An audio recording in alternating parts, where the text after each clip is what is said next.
নমস্কার, শুভ মধ্যাহ্ন। চলে এসেছি একটা রেসিপি নিয়ে। আজকে আমি ছানার পরোটা করছি। প্রথমে কড়াতে একটু তেল দিয়ে দিলাম,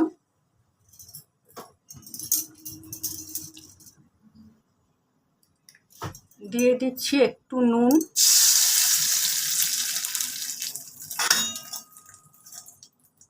একটু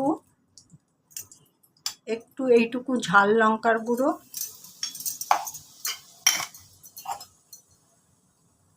এইটুকু জিরের গুঁড়ো,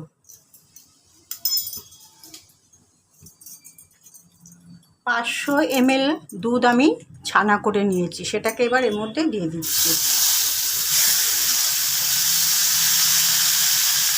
500 ml মানে 1 প্যাকেট দুধ আমি ছানাটা করেছি। এবার এটাকে একটু ওর সাথে মিশিয়ে নিচ্ছি। দিয়ে দিচ্ছি সামান্য একটু মিষ্টি। আমি ছানার পরোটার মধ্যে ধনে পাতাটা ইউজ করছি না, আমি ইউজ করছি একটু জোয়ান। এর মধ্যে আমি দিয়ে দিলাম।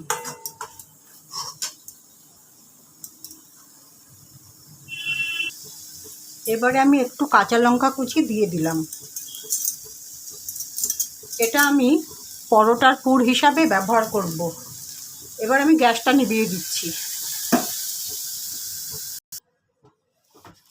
পরোটার ডোটা বানানোর জন্য আমি এই হাতার 5 হাতা ময়দা নিয়ে নিলাম।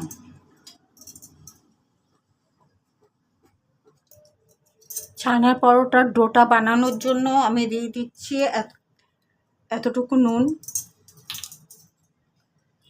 এই পরিমাণ চিনি, এই পরিমাণ বেকিং সোডা,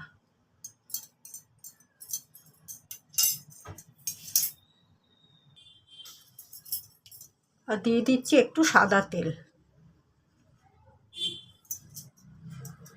এবার আমি ময়দাটাকে মেখে 30-40 মিনিট রেখে দেবো রেস্টে। তারপরে আমি পরোটাটা ভাজবো, ফিরে আসছি। পরোটার ময়মটা রেডি হয়ে গেছে, দেখুন এরকম হয়ে যাচ্ছে। এরকম যখন হয়ে যাবে তখন বুঝবেন যে ময়মটা রেডি। এবার আমি জল দিয়ে ডোটাকে তৈরি করে দিচ্ছি। ছানার পরোটা বানানোর জন্য ডোটা আমার তৈরি করা হয়ে গেছে। এই প্রসঙ্গে একটা কথা বলে রাখি, যখনই এটা ময়দাটা ময়ম দেওয়া হয়ে যাবে তখন রুম টেম্পারেচারের জলটা ইউজ করবেন না, হয় ঈষদুষ্ণ গরম জল আর নয়তো ফ্রিজের ঠান্ডা জল ব্যবহার করবেন, তাহলে পরোটাগুলো খেতে খুব ভালো হয়। লুচির ক্ষেত্রেও কিন্তু আমি একইভাবে করি। এটাকে আমি এখন 30 মিনিট রেস্টে রাখবো, তারপরে পরোটাগুলো ভাজবো। ছানার পরোটা বানানোর জন্য এই ছানার পুরটা এবার আমি এর ভেতরে দিয়ে নিচ্ছি।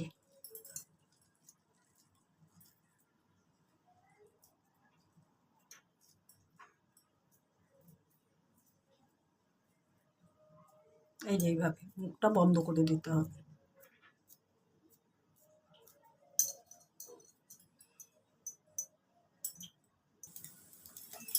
ছানার পরোটা বানানো আমার শুরু করে দিয়েছি।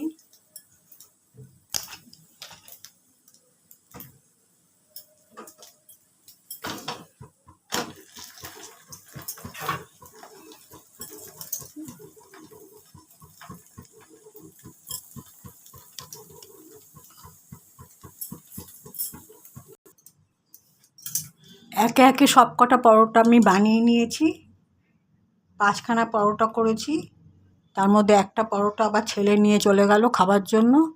আর রেসিপিটা আরেকবার বলছি, প্রথমে 1 লিটার না, হাফ লিটার 500 ml দুধকে আমি একটা পাতিলেবুর রস দিয়ে ওটাকে ছানা বানিয়ে নিয়েছি। ছানাটাকে ভালো করে জলটা বের করে দেবেন। তারপরে সেই ছানাটাকে অল্প একটু তেল দিয়ে একটু নুন, হলুদ, জিরের গুঁড়ো, একটু ঝাল লঙ্কার গুঁড়ো, একটু মিষ্টি দিয়ে ভালো করে একটু নেড়ে চেড়ে ঠান্ডা করে নেবেন। তারপরে ময়দাটাকে যখন নাকি মাখবেন তখন একটু বেকিং সোডা আর একটু নুন দিয়ে ভালো করে মাখবেন, এবং সঙ্গে একটু সাদা তেল দেবেন। আর সবসময় রুম টেম্পারেচারের জল ইউজ করবেন না, হয় ফ্রিজের জল, ঠান্ডা জল, নতুবা ঈষদুষ্ণ জল ভালো করে মেখে এটাকে রেস্টে রাখবেন 30-40 মিনিট। তারপরে ডো থেকে আপনারা লেচি কেটে নিয়ে ভেতরে পুর ঢুকিয়ে এরকমভাবে পরোটাগুলো তৈরি করবেন। এই যে তৈরি হয়ে গেছে আমার। যাই হোক, আমি আমার ভিডিওটা আজ এখানেই শেষ করছি। দেখা হবে পরবর্তী একটা ব্লগে বা ভিডিওতে। সবাই ভালো থাকবেন। নমস্কার।